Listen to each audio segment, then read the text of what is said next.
नाज़रीन आदाब, न्यूज 18 उर्दू के खास प्रोग्राम चलती रहेगी जिंदगी में आप सभी का इस्तकबाल है। मैं हूं सैयद अहमद जिलानी। नाज़रीन, मुल्क में कोरोना की रफ्तार में गुज़श्ता रोज के मुकाबले में इजाफा हुआ है। यह हम आपको डराने के लिए नहीं बल्कि एहतियात के लिए बता रहे हैं कि मामले जो कम हो गए थे पूरी तरह से, अब वो धीरे धीरे करके बढ़ रहे हैं। वजह क्या है ये जानेंगे कुछ ही देर में। महकमे सेहत की जानिब से गुज़श्ता 24 घंटों के दौरान 6,984 नए केस की तस्दीक हुई। अगर अमवात की बात की जाए तो 24 घंटों के दौरान 247 मरीजों की मौत हुई है। वहीं हम ओमिक्रॉन की बात करें तो मुल्क में ओमिक्रॉन के 50 से ज्यादा मामलों की तस्दीक हो चुकी है। जी हां, मंगल के रोज ओमिक्रॉन के 8 नए मामले रोशनी में आने के बाद महाराष्ट्र में ओमिक्रॉन के 28 मामलों की अब तक तस्दीक हो चुकी है। और इस बीच वहां स्कूल खोल दिए गए हैं। जी हां, पहली से 7वीं जमात के बच्चों के लिए स्कूल खोल दिए गए हैं। वहीं साथ में 144 यानी दफा 144 भी नाफिज कर दी गई है क्योंकि मामले बढ़ रहे हैं और ओमिक्रॉन के मामलों में भी अब महाराष्ट्र आगे निकल रहा है। तो राजस्थान में ओमिक्रॉन के 17, दिल्ली में 6, गुजरात में 4, केरल, चंडीगढ़ और आंध्र प्रदेश में एक ओमिक्रॉन का मामला सामने आया है। और अब तेलंगाना में भी ओमिक्रॉन ने दस्तक दे दी है। तेलंगाना में 3 मामले ओमिक्रॉन के सामने आए हैं। ओमिक्रॉन तेजी से फैल रहा है और इसके फैलाव पर WHO ने तशवीश का इजहार किया। WHO के सरबराह टेड्रोस गैब्रियस का कहना है कि नए वेरिएंट से निपटने के लिए ज्यादा कुछ नहीं किया जा रहा है, जो तशवीश का बायस है। टेड्रोस गैब्रियस कहते हैं कि ओमिक्रॉन को हल्के में लेना बड़ी भूल होगी। समझे आप, ओमिक्रॉन को हल्के में नहीं लिया जा सकता। तो ओमिक्रॉन के मामलों की तस्दीक दुनिया के 77 मुल्कों में हो चुकी है। और ओमिक्रॉन क्या बला है, जिस तेजी से ओमिक्रॉन फैल रहा है, अब कितना अलर्ट रहना है और क्या कुछ करने की जरूरत है, तो इस सिलसिले में आज हम 2 खास मेहमानों से बात करेंगे। आज हमारे साथ हैं डॉक्टर मोहसिन वली साहब, जो कि सीनियर कंसल्टेंट मेडिसिन SGRH हैं, और डॉक्टर अनिमेश चौधरी हैं, जो कि कोविड इंचार्ज हैं बालको मेडिकल सेंटर के। इन 2 मेहमानों से खास बातचीत होगी कि क्या कुछ हमें करने की जरूरत है और किस तरह के इस वक्त हालात हैं। और अगर हम बात करें ओमिक्रॉन की, तो ये जिस तेजी से फैल रहा है हिंदुस्तान में भी, अब वो धीरे धीरे कई रियासतों में पहुंच गया है। हालांकि सरकार उस पर कड़ी नजर रखी हुई है, सख्ती बरती जा रही है, टेस्ट बढ़ा दिए गए हैं और वैक्सीनेशन की जहां तक हम बात करें वो भी अब तेजी यानी रफ्तार पकड़ चुकी है। अहम बात यही है कि अक्सर हम रोजाना जब ये प्रोग्राम करते हैं, डॉक्टर्स का यही कहना है कि पहली बार में आपको वैक्सीन लेनी पड़ेगी। आज जिन्होंने पहला डोज लिया वो दूसरा डोज ले लें, और जिन्होंने दोनों डोज लिए हैं उन्हें भी अभी भी एहतियात करने की बेहद ज़रूरत है। यह भी कहा जा रहा है कि ओमिक्रॉन दूसरी लहर की तरह हलाकत खेज नहीं होगा, लेकिन उसके लिए भी आपको एहतियात तो करनी ही पड़ेगी हर हालत में। इस सिलसिले में बात करने के लिए हमारे साथ सीनियर डॉक्टर हैं डॉक्टर मोहसिन वली साहब, जो कि हमारे इस प्रोग्राम से उर्ज़ अव्वल से जुड़े हुए हैं और आप तमाम की इस्लाह करते हैं, तजवीज़ देते हैं कि आपको कैसे तर्ज ज़िंदगी इन हालात में गुजारनी पड़ेगी। मोहसिन वली साहब, आपका इस्तकबाल है, बहुत बहुत हमारी खास पेशकश चलती रहेगी ज़िंदगी में। और अनिमेश बहुत शुक्रिया चौधरी भी हमारे साथ जुड़ चुके हैं। अनिमेश जी, आपका भी स्वागत है, इस्तकबाल है जी आज के शो में। सर, एक तरफ ओमिक्रॉन का मामला, कोरोना तो चल ही रहा है, कोरोना खत्म नहीं हुआ, जीरो नहीं हुआ, केस थोड़े कल के मुकाबले में आज बढ़े हैं और ओमिक्रॉन भी धीरे धीरे कुछ जो 4, 5, 10, 17, 20 केस की तरह वो धीरे बढ़ ही रहा है।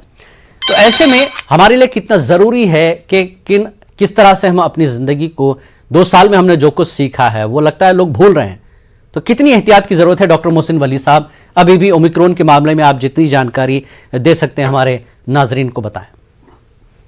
नाजरीन को मेरा आदाब आपके ज़रिए से तमाम लोगों को। और आज हमने अपने कोर एयरफोर्स के जो हमारे थे, हमारे पायलट, उनको खोया है जी। बिल्कुल, उसके लिए मैं उनको खराज अकीदत पेश करता हूँ आपके चैनल के जरिए जी। और कोरोना के बारे में आपने बिल्कुल ठीक लफ्ज इस्तेमाल किया कि लोग एहतियात नहीं बरत रहे हैं। इससे ज्यादा और क्या कहा जाएगा।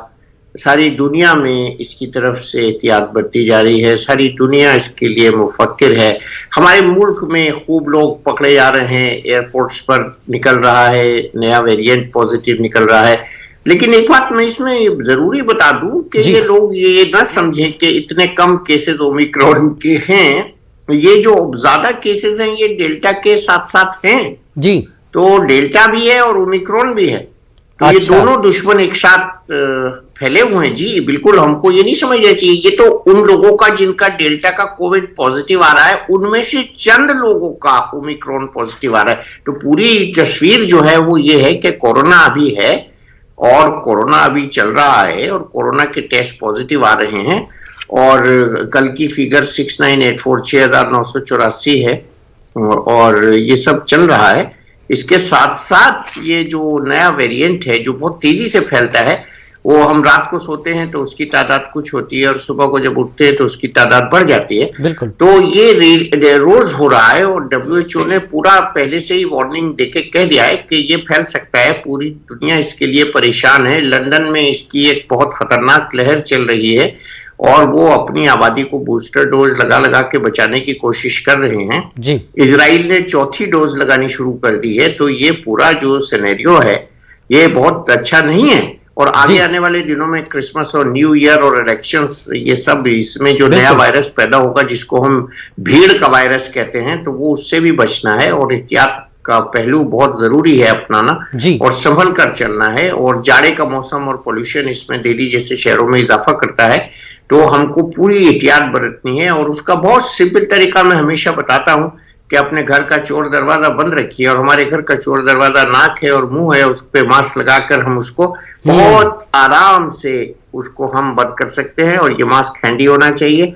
हम जब भी घर से बाहर जाए मास्क लगा के जाए और भीड़ में बिल्कुल जाने में एहतियात करें। रेस्टोरेंट्स वगैरह में लोग पार्टी कर रहे हैं और बुला रहे हैं, मजबूर करते हैं आने के लिए, और उनकी भी जिद जायज है क्योंकि 2 साल से वो नहीं मिले हैं लोगों से और शादियों का मौसम भी चल रहा है। तो ये सब में बैठना नहीं है जाके और दूरी बना के रखना। बिल्कुल। डॉक्टर अनिमेष हमारे साथ हैं। डॉक्टर अनिमेष, जैसा कि मोहसिन वली साहब ने कहा कि आगे जिस तरह से फेस्टिवल हैं, ये मौसम है और ओमिक्रॉन धीरे धीरे अपने पैर जमा रहे हैं और WHO ये कहता है कि इसको हल्के में नहीं लिया जा सकता। तो हेलो, हाँ जी, इसमें मैं ये कहना चाहूंगा जैसे कि मोहसिन साहब ने कहा पहले से ही कि हमारे यहाँ जो केसेस मिल रहे हैं वो डेल्टा के केसेस ज्यादा हैं और यह घबराने वाली बात है कि हमारे यहाँ अभी भी डेल्टा केसेस मिल रहे हैं। जी। अच्छी बात यह है कि क्योंकि डेल्टा जो पहली बार फैला था उसमें काफी ज्यादा लोगों को दिक्कत हो रही थी, और अभी जो डेल्टा फैल रहा है उसमें भी हॉस्पिटलाइजेशन की जरूरत या फिर वेंटिलेटर की जरूरत बहुत कम पड़ रही है। ओमिक्रॉन को लेके कहना ये चाहिए लोगों को एक्चुअली में कि ओमिक्रॉन की ट्रांसमिबिलिटी ज्यादा है, फैल बहुत तेजी से रहा है, पर उसमें भी सीवियर उतना नहीं है। अभी तक सबसे सीरियस जो इन्फेक्शन पाया गया था वो डेल्टा ही पाया गया था और दुर्भाग्य से हमारे यहाँ अभी भी डेल्टा फैल रहा है। इसको आप इस तरह की समझिए कि जब कोविड की सेकंड लहर आई थी डेल्टा वाली, वह लहर धीरे धीरे कम हुई क्योंकि वायरस अपने आप में भी म्यूटेट होते हैं। मतलब डेल्टा वेरिएंट भी अपने आप में म्यूटेट होता है, ओमिक्रॉन भी अपने आप में म्यूटेट होगा। तो डेल्टा ने म्यूटेट होते होते उसकी ट्रांसमिबिलिटी थोड़ी कम हुई और उसका विरुलेंस कम हुआ, मतलब आक्रामकता कम हुई, जिससे अब लोगों जिनको डेल्टा भी पाया जा रहा है वो लगभग स्टेबल है। वो जस्ट पाया जा रहा है डेल्टा क्योंकि हम उनकी चेकिंग बढ़ा दी गई है। जी। तो ऐसा हो सकता है कि ओमिक्रॉन अभी जो है वह रिस्की नहीं है, तो भविष्य में अगर उसका विरुलेंस बढ़ता है किसी म्यूटेशन से तो वह बहुत दिक्कत क्रिएट करेगा क्योंकि फैलता बहुत तेजी से है ये। जी। अच्छी बात इसमें यह है कि अभी तक यह पाया गया कि जितने भी वेरिएंट आए हैं कोविड के, जितने भी, सभी किसी न किसी तरीके से वैक्सीन से हेल्प मिलती है। कोई भी वेरिएंट वैक्सीन से पूरी तरह नहीं बचता, मतलब वैक्सीन से पूरी तरह इम्यून नहीं है कोई भी वेरिएंट। हर वेरिएंट में वैक्सीन से कोई ना कोई इम्यूनिटी आपको मिलती है। जी। वैक्सीन लगवाइए। और जैसा कि कहा जा रहा है कि एक्चुअली हम बात करते हैं कि हमें सचेत रहना है, पर आप प्रैक्टिकल पॉइंट पे देखिए तो ये बहुत मुश्किल है। आप 2 साल से लगातार कुछ कर नहीं पा रहे हैं, 2 साल से आप एक घर में बैठे हुए हैं, तो कहीं ना कहीं फ्रस्ट्रेशन आता है। मैं बात करता हूं प्रिकॉशन फैटिक की। आप प्रिकॉशन लेते लेते थक जाते हैं। आप अगर आप लगातार किसी खाई के पास बैठे हुए हैं, आप कुछ समय तक संभल के रहेंगे, फिर आपको लगेगा छोड़ो। तो यह चीजें भी लोगों के मन में आई है, तो इसके लिए लोगों को थोड़ा साइकोलॉजिकल काउंसलिंग की जरूरत है और आप लोग के माध्यम से लोगों को यह बात समझाने की जरूरत है कि कैसे बैलेंस बैठाएं, एक सामान्य जीवन और एक सुरक्षित जीवन के बीच कैसे बैलेंस बैठाएं। हमें इस दिशा में अब आगे बढ़ने की जरूरत है, ना कि एक ब्लैंकेट हम यह बोल दें कि आप घर से बिल्कुल मत निकलिए, आप हर जगह मास्क पहनिए, या आप हर मतलब जो भी बेसिक चीजें हैं, क्योंकि लोग अब इस चीज से ऊब चुके हैं, वो आपकी बात नहीं मानेंगे। तो हमें प्रैक्टिकल बात पे ज्यादा थोड़ा फोकस करना होगा, तो सुरक्षित और सामान्य जीवन के बीच का एक रास्ता हमें निकालना पड़ेगा। जी। वली साहब, जैसा कि अनिमेष चौधरी कह रहे हैं कि मुश्किल है, लोगों के लिए नहीं मानेंगे, लेकिन जो अगर इलाज की हम बात करें, कम से कम ये तो हो सकता है जिन्होंने अभी वैक्सीन नहीं ली, जैसा कि अनिमेष कहते हैं कि वैक्सीन आपको एक बड़ी हद तक बचाती जरूर है, ठीक है, बुरी हालत में आप नहीं पहुंचेंगे, जैसा कि हमने दूसरी लहर में देखा लोगों को जो वैक्सीन नहीं ले पाए या बीमार थे वो बहुत बुरी हालत में है और कई लोगों को खोया भी है हमने देश में अपने। तो वैसी सूरत हाल न बने तो उसके लिए वैक्सीन सबसे पहले नंबर पर आती है। तो ऐसे लोगों को क्या आप मशवरा देंगे कि मौजूदा हालात में अभी भी वैक्सीन की बड़ी अहमियत है जिन्होंने नहीं ली अभी तक? हाँ, वो लोग तो बहुत पीछे रह गए। अब तो मैंने अभी हल्के से मेंशन भी कर दिया है कि इजराइल में 4th डोज दी जा रही है बूस्टर के भी ऊपर की। तो हम लोग बहुत पीछे हैं अभी, और हमारे बच्चों को भी अभी वैक्सीन नहीं लगा है। तो बच्चों को बहुत एहतियात से रखना है, और बच्चों को कोविड ना हो इसके लिए बड़ों को वैक्सीन लगवाना है, बड़ों को कोविड से बचना है। तो हम जब ओमिक्रॉन की बात करते हैं, जैसा डॉक्टर साहब बता रहे थे अभी, तो उसमें ये नहीं है कि 100% वैक्सीन को डिफाई करेगा, टेस्ट को डिफाई करेगा। हो ही रहा है इसका टेस्ट जी, और ये उन्हीं लोगों में हो रहा है जो RT-PCR पॉजिटिव है। तो ये बात भी ठीक है कि वो टेस्ट में भी आएगा और वैक्सीन का भी इस पे असर होगा। हाँ, ये रिसर्चेस जो अभी इनिशियल हुई हैं और वो थोड़ा कॉमर्शियल इंटरेस्ट से मोटिवेटेड रिसर्चेस है, उन्होंने कहा है कि 10 से 15% इस पे वैक्सीन कम काम करता है। तो ठीक है, काम तो करता है, ये तो नहीं कहा उन्होंने काम नहीं करता है। बिल्कुल, डिफाई का मतलब तो ये है कि 100% डिफाई करे। तो वैक्सीन जिन लोगों को नहीं लगा है वो लोगों के लिए ये बहुत सुनहरा मौका है कि अभी तुरंत जाए वैक्सीन लगवाएं। कल मैं देख रहा था कि लंदन में लोगों की कतार पे कतार लगी हुई है और लोग खुद से आ रहे हैं वैक्सीन लगवाने। अजीब चीज थी, बहुत अच्छा मुझे लगा कि देखिए लोग किस तरह से अपनी जान बचाने के लिए, दूसरों की जान बचाने के लिए, इसमें ज्यादा बड़ा थीम ये है कि अगर मैं वैक्सीन लगवाऊंगा तो मैं दूसरे को इन्फेक्ट नहीं करूंगा, और उसके लिए मुझे वैक्सीन लगाने में दूसरों पर मैं एहसान करूंगा, अपने ऊपर तो करूंगा ही। तो इस थीम को लेते हुए चले और दूसरों के लिए अच्छे बनने की कोशिश करें, भीड़ में न जाएं, थोड़ा मजबूरी दिखा दें। कभी कभी शादी ब्याह में जो एक दिन में 6 जगह के इन्वाइट्स आ रहे हैं लोगों पे, तो उस पे भी एहतियात करें, और लोगों को जो शादी कर रहे हैं वो भी इस बात की एहतियात करें कि बड़ी और खुली जगह में करें, वेंटिलेटेड जगह में करें, क्लोज स्पेसेस भी ना करें, और लोगों की टेबल्स पे इस तरह से ना लगाए कि एक टेबल पे 4 या 6 लोग 8 लोग बैठ जाए। उनको खुला छोड़ दें और उनको थोड़ा सा एंजॉय करने दें, और थोड़ा सा उनको भीड़ को छितरा कर दें, जो जिसको कहते हैं ना डाइवर्स कर दें उसको। बिल्कुल, तो ये बहुत जरूरी है, और वैक्सीन एकदम जरूरी है। और हमारे यहाँ की जो कोवैक्सीन है वो चूंकि होल वायरस से बनी है तो स्पाइक प्रोटीन म्यूटेशन से वो ज्यादा मुतासिर नहीं होगी। ज्यादा चिंता उनको हो रही है जो फाइजर मॉडर्ना वाले हैं कि हमारी वैक्सीन कहीं बेकार ना हो जाए, लेकिन हमारी कोवैक्सीन बहुत कामयाब है इसमें। बिल्कुल बिल्कुल। डॉक्टर अनिमेष, जैसा कि आपने कहा कि लोग चूंकि उकता गए हैं 2 साल में और कुछ चीजें करनी तो पड़ेगी। आप कोविड इंचार्ज भी रहे हैं, ठीक है, बालको सेंटर में, तो पिछले तजुर्बे के मुताबिक आपका एक्सपीरियंस कैसा रहा और अभी किन किन चीजों को लेकर, क्योंकि लोगों को बचना तो है अभी भी, ऐसा नहीं कि पूरी तरह से बेफिक्र हो जाएं, और वैक्सीन ले ली है, खासकर वो लोग जो दोनों डोज ले लिए उनको लगता है कि हमें अब कुछ नहीं होगा। तो ऐसे लोगों को आप अपना एक्सपीरियंस कैसे शेयर करेंगे, कैसे कैसे पेशेंट्स आपने देखे हैं, वो जरा बता दें। बिल्कुल, मैं शुरुआत यहाँ से करूंगा वैक्सीन वाली बात को आगे बढ़ाते हुए, कि कुछ मिथ्स जो वैक्सीन को लेकर पहले भी थे और अभी भी हैं, उनको क्लियर करना है आपके चैनल के माध्यम से। फिर से ये बात बोलते हैं, बिल्कुल, लोगों को ये बात पता होना चाहिए कि वैक्सीन लगने के बाद भी आपको कोविड नहीं होगा, ऐसा नहीं है। वैक्सीन लगने के बाद आपको कोविड हो सकता है, पर वो सीवियर नहीं होगा। लोग कई बार क्या बोलते हैं, हमको तो वैक्सीन लगा था फिर भी कोविड हो गया, तो वैक्सीन लगाने का क्या फायदा? फायदा ये है कि आप मुझको ये बात बता पा रहे हैं कि आपको कोविड हुआ, नहीं तो आप वेंटिलेटर में पड़े होते। तो ये चीज लोगों को समझना है कि वैक्सीन लगने से आप सुरक्षित रहेंगे। जैसे सीट बेल्ट लगने से आपका एक्सीडेंट नहीं रुकता है, पर एक्सीडेंट होने के बाद आपकी चोट लगने की संभावना कम हो जाती है। तो वैक्सीन आपका सीट बेल्ट लगाना है, वैक्सीन आपका कम रफ्तार में गाड़ी चलाना है, तो इससे अगर आपका एक्सीडेंट होगा तो आपको चोट कम लगेगी। तो यह बात लोगों को क्लियर समझना चाहिए। मैं आपके चैनल के माध्यम से बार बार ये बात बताना चाह रहा हूँ लोगों को। तो इससे एक फायदा ये हो जाता है, और अब हर, जैसा कि डॉक्टर साहब ने बताया, कोवैक्सीन बहुत अच्छी है, थ्योरेटिकली बहुत अच्छी है कोवैक्सीन, पर हर वैक्सीन से आपको कोई ना कोई फायदा होगा। और दूसरी बात मैं यह बताना चाहता हूँ, जो मैंने पिछले एक्सपीरियंस भी किया और अभी भी किया जी, लोग डरते हैं, आप डरिए मत। अगर आपको कोविड निकल रहा है तब परेशान मत होइए। कोविड निकलने मतलब ये नहीं कि सरकार आपको 15 दिन के लिए घर के अंदर बंद कर देगी या हॉस्पिटल में फेंक देगी। शुरुआती जो भी हुआ पिछले 2 साल पहले, अब काफी कुछ चेंज हो चुका है। सरकार भी काफी चीजों को आराम से मैनेज कर रही है, बहुत अच्छे तरीके से मैनेज कर रही है। अब बस सामने आइए, तभी तो आपका ट्रीटमेंट हो पाएगा। तीसरी बात मैं कहना चाहूंगा, RT-PCR पर निर्भर ना रहें। कितना भी लोग बोले RT-PCR कितना भी सेंसिटिव हो, पर प्रैक्टिकली हमें देखा है कि 50 से 60% ही सेंसिटिव है। दिक्कत क्या आती है, RT-PCR आपका कभी ना कभी पॉजिटिव आएगा, पर आप जिस दिन टेस्ट करा जरूरी नहीं उस दिन पॉजिटिव आए। तो अगर आपको डॉक्टर आपको बोला लक्षणों के हिसाब से कि आपको कोविड हो सकता है, और आप ये मत मानिए कि नहीं कैसे हो जाएगा, मेरा आरटीपीसीआर नेगेटिव है। अगर आपको उस समय आपको सीआरपी बहुत ज्यादा बढ़ा हुआ है, आपको बहुत ज्यादा वीकनेस है, आपकी स्मेल लॉस हो गई है, आपका टेस्ट लॉस हो गया, इनमें से कोई भी एक सिम्टम, जरूरी नहीं कि कोई सभी सिम्टम आए, बिल्कुल इनमें से कोई भी एक सिम्टम अगर आए तो उसको भी आप, डॉक्टर अगर बोल रहे हैं अपने अनुभव के हिसाब से कि आपको कोविड हो सकता है, आप घर में थोड़ा अलग रहिए, आप डॉक्टर की बात मानिए।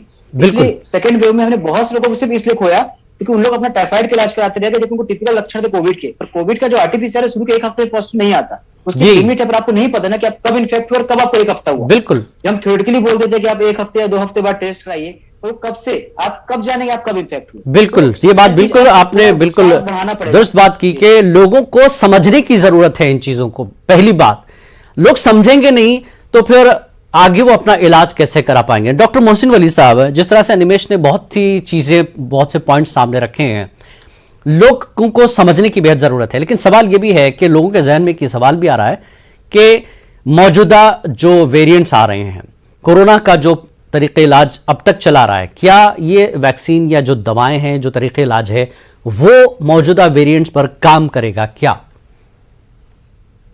नहीं, सब चीज काम कर रही है और मास्क कभी फेल नहीं होगा, कोविड एप्रोप्रिएट बिहेवियर कभी फेल नहीं होगा। और इसके लिए मैं आपके चैनल से ये बड़ी अच्छी खबर भी ब्रेक कर दूं जी कि ये एक फाइजर ने पैक्सलोविड दवा निकाली है जो ओरल है और कैप्सूल के फॉर्म में है जी, और 150 मिलीग्राम के 2 कैप्सूल 2 बार 5 दिन तक खाने से ये नए वेरिएंट पे, ओमिक्रॉन पे इफेक्टिव है। और अभी हमारे यहाँ भी बहुत जल्दी इसकी डीजीसीआई वगैरह एग्जामिन करके इजाजत देने वाले हैं जी। इसमें निरमेट्रिवीर है, तो दवा भी है इसकी, ऐसी बात नहीं है। लेकिन इसकी जो बेसिक क्वालिटी है इस वायरस की फिलवक्त, वो ये है कि ये इसमें टेस्ट का और सूंघने की ताकत का इसमें नुकसान नहीं होता है। और दूसरा, इसमें जो है सिम्टम्स माइल्ड होते हैं। सीवियर हेडेक से हम इसको पकड़ सकते हैं। अच्छा, बेतहाशा थकान होगी मरीज को, उससे इसको हम पकड़ सकते हैं। और जनरल सिम्टम्स होंगे, बॉडी एक होगा, मसल्स में क्रैम्प्स होंगे, मसल पेन्स होंगे। और सबसे इंपॉर्टेंट जो है वो ट्रैवल की हिस्ट्री होगी पेशेंट के अंदर के उस पेशेंट ने ट्रैवल किया होगा, वो उन कंट्रीज से आया होगा। जैसे अभी आपने देखा मुरादाबाद तक के पेशेंट्स आ गए हैं और अहमदाबाद में, और हमारे यहाँ दिल्ली में भी अब 6 केसेस हो गए हैं, 1-2 पेशेंट ठीक होकर घर भी चले गए हैं। तो ये इसकी माइल्डनेस की तरफ इशारा कर रहा है। और एक नई चीज इसमें हो रही है कि जो लोग बाहर से आ रहे हैं उनको अपने पते और उनको अपना फोन नंबर सही देना चाहिए ताकि वक्त पड़ने पर उनकी ट्रैकिंग और ट्रेसिंग हो जाए। अभी आज की खबर ये आई थी कि 5 जो लोग मिले हैं मुरादाबाद के आसपास वो लापता हो गए। तो क्यों भाई, आप क्यों छुप रहे हैं? आपका टेस्ट फ्री हो रहा है, आपका इलाज फ्री होगा, आपको बिल्कुल ऐसे में सरकार के साथ खड़ा होना चाहिए। लोगों को ऐसी चीजें नहीं करनी चाहिए कि जैसा कि वली साहब कह रहे हैं कि आप अपना पता, अपनी सारी डिटेल जो है सरकार के पास रखें। एयरपोर्ट पर खासकर आप खुद जाकर आगे बढ़कर लिखाएं। वैसे सरकार नजर रखी हुई है। मोहसिन वली साहब, जिस तरह से अफ्रीकन कंट्रीज से लोग आ रहे हैं, एक ये भी बात है कि अगर किसी को लगता है कि भाई हमारे पड़ोस में जिस कंट्रीज में ये खतरा फैला ज्यादा, वहां के लोग हैं, तो उन तमाम को और खुद उस शख्स को भी एहतियात की जरूरत है। भले उसको हुआ नहीं हो, लेकिन टेस्ट उसके लिए लाजमी करार दिया गया है।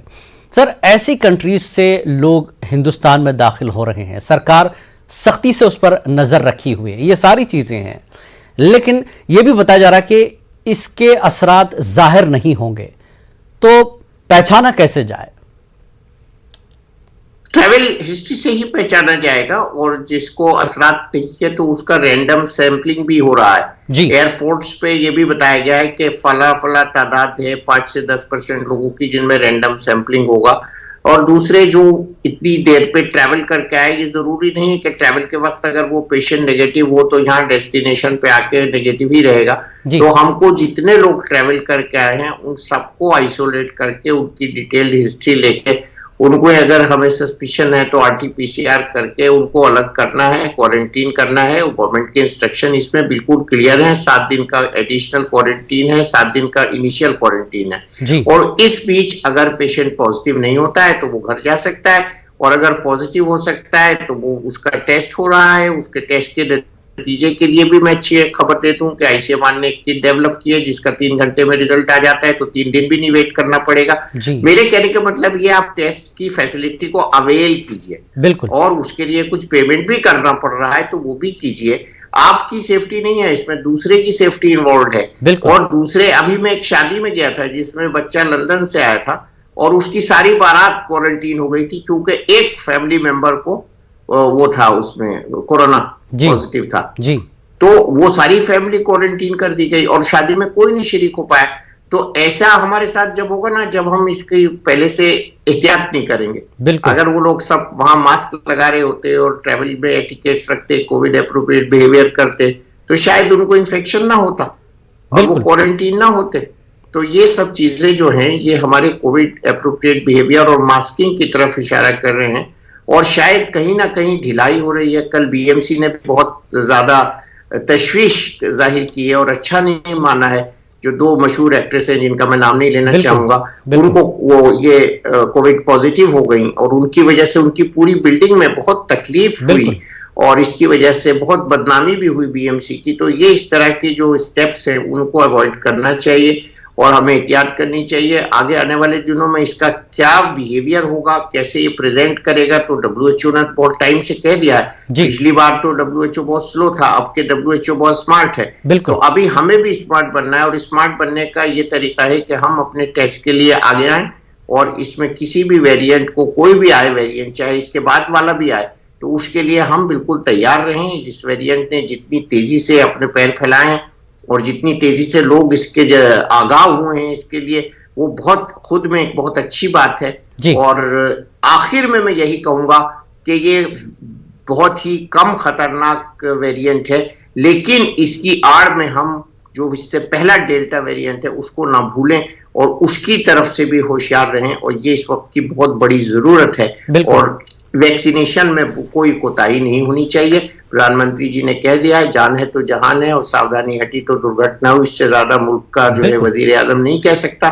हमारे फर्ज ये है कि हम इन बातों को माने और इनके लिए सचेत और सावधान रहें, मास्क इस्तेमाल न। बिल्कुल। डॉक्टर अनिमेष चौधरी भी हमारे साथ हैं। अनिमेष चौधरी, जिस तरह से आपने एहतियात के साथ साथ हमें पुराना जो कोरोना बिहेवियर है उसको अपनाने की जरूरत है, जितनी कोशिश हो सकती करें ताकि आप अस्पताल न पहुंचे, लेकिन एक सवाल ये भी है कि मौजूदा हालात में बच्चों की अगर बात करें, बच्चों का वैक्सीन अभी आया नहीं है, स्कूल कॉलेज खुले हैं कई जगहों पर, ठीक है, स्कूल कैसे भेजे बच्चों को? मौजूदा वेरिएंट फिर कोरोना भी है, मौसम की मार भी है, एक तरफ मौसम इस तरह का है, तो ऐसे में बच्चों की हिफाजत कैसे की जाए? इसके लिए जी होता क्या है कि दुधारी तलवार जैसा है। बच्चों को आप लगातार घर में रखेंगे तो भी बच्चे डिप्रेस होते जाएंगे, क्योंकि उनको स्कूल में सिर्फ शिक्षा नहीं मिलती, एक माहौल मिलता है, आसपास रहना सीखते हैं, लोगों अलग अलग तरीके के लोगों से मिलना और सीखते हैं, मतलब साथ रहना सीखते हैं। तो यह रिस्क है, यह रिस्क गवर्नमेंट डिसाइड करेगी कि कितना लेना है, नहीं लेना है, पेरेंट्स डिसाइड करेंगे। कोई कई जगह ऑप्शन है कि आप चाहे तो मत भेजिए, आप चाहे तो भेजिए, सभी एक डायलेमा की स्थिति में है। जी जी। दिक्कत इसमें मैं यहाँ पे एक चीज और जोड़ना चाहूंगा चर्चा में कि सबसे पहले कि हम अंतर कैसे करें चीजों को लेके, क्योंकि इस चीज को आप लोग क्लियर समझ लीजिए कि कोविड हमारे पास से जाने वाला नहीं है। एक बार कोई वायरल बीमारी हमारे पास आ जाती है, 1980 में आपके पास एचआईवी आया था, फिर 2000 के आसपास स्वाइन फ्लू आया था, अभी कोविड आया। कोई भी वायरल बीमारी, इससे पहले सार्स, जिसको कोविड पुराना रूप है, सेकंड सार्स फ्लू माना जाता है, कोई भी वायरल बीमारी जो हमारे पास आती है तो जल्दी से जाती नहीं है। अच्छी बात यह रहती है कि हम उसके साथ जीना सीख लेते हैं। बिल्कुल। स्वाइन फ्लू जो है, स्वाइन फ्लू हमको एक नॉर्मल ह्यूमन फ्लू माना गया है। अब मैं यह मान के चल रहा हूँ अगले कुछ सालों में कोविड को भी एक नॉर्मल फ्लू मान लिया जाएगा, जब हमारे शरीर उसके लिए इम्यूनिटी पैदा कर लेगा और हमारे पास कुछ ओरल टैबलेट्स आ जाएंगे। जैसे डॉक्टर ने बताया कि ओरल टैबलेट्स ऑलरेडी ऑनलाइन है, मतलब ऑनगोइंग है, कभी भी आ सकती हैं। स्वाइन फ्लू के साथ यही था, हमारे पास ओरल टैबलेट थी। जैसे ओरल टैबलेट आएगा, कोविड से जो डर है काफी हद तक कम हो जाएगा। बिल्कुल। और कोविड, आपको चाहे कोविड है, चाहे डेंगू है, चाहे कोई भी वायरल है, मेरा लोगों को एक अगेन सलाह है कि आप परेशान मत होइए। आपको करना है कि अपना ऑक्सीजन चेक करते रहिए। बिल्कुल। क्योंकि आपका टेस्ट पॉजिटिव है, चाहे नेगेटिव है, चाहे कुछ भी हो, अगर आपको ऑक्सीजन कम हो रहा है तो आपको हॉस्पिटल में एडमिट होना है, और अगर आपको ऑक्सीजन कम नहीं हो रहा है और बुखार, बिल्कुल एहतियात की जरूरत है और हिम्मत हारने की इसमें जरूरत नहीं है, लड़ाई है। जैसा कि अनिमेष चौधरी ने कहा कि वायरस साथ ही रहेगा, उससे लड़ना है और हमें बहुत कुछ सीखना है, सीख कर इसी के साथ जिंदगी गुजारनी है। लेकिन वली साहब ने जैसा कि बताया कि एहतियात के साथ अपनी जिंदगी को चलाते रहें ताकि जिंदगी आपकी हमारी चलती रहे। डॉक्टर वली साहब और डॉक्टर अनिमेश, आप दोनों का बेहद शुक्रिया हमारे नाजरीन को सजेस्ट करने और गाइड करने के लिए, तजावीज़ देने के लिए, इस बीमारी से लड़ने के लिए। तो आज की इस पेशकश में फिलहाल इतना ही। आदाब।